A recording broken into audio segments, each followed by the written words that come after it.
if you're stressed, have more sex. No, I'm not telling you to have more sex, but that is interesting because in my trauma survival course I took, they were talking about attachments need to survive. And one of those actually is sex. So maybe that's why when you have a breakup, men go out and have to have sex because the sexual attachment need that they have.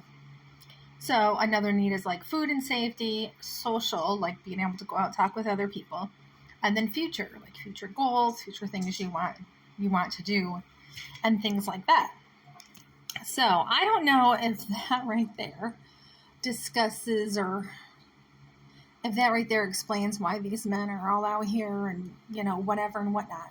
So if you find a man who's recently broken up from a relationship or going through a divorce, he's looking for sex because he is looking for that attachment, that survival attachment. So you want to be very careful with a man who's just been in a breakup relationship.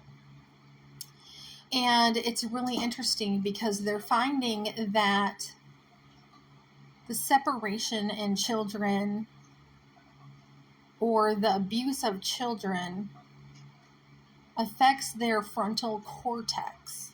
So the frontal lobe of their brain right here fails, which is interesting because my oldest son had ADHD, and they're saying, and that's what it was. They said his frontal cortex was growing smaller than the rest, or wasn't growing as fast as the rest of his brain.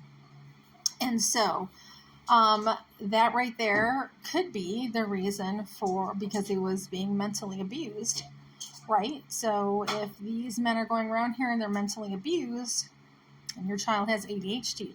Now it was interesting because I was in a room it was 10 women, and we were all in high conflict divorces. And somebody started saying, how many children this and how many this? And we would raise our hand.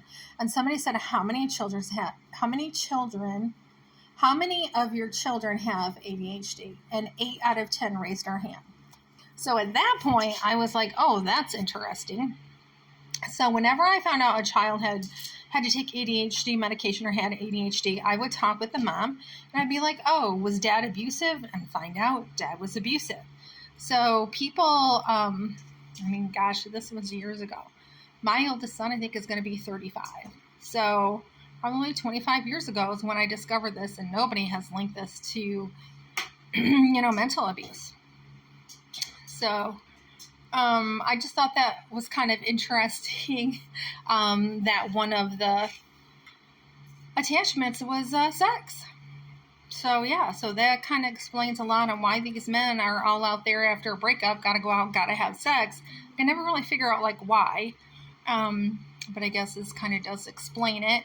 And a lot of men think that sex is love, so they're not feeling loved, and they need to go feel loved, right? They're going to go have sex. So just beware if you meet a guy who's recently out of a relationship, that's what he's looking for.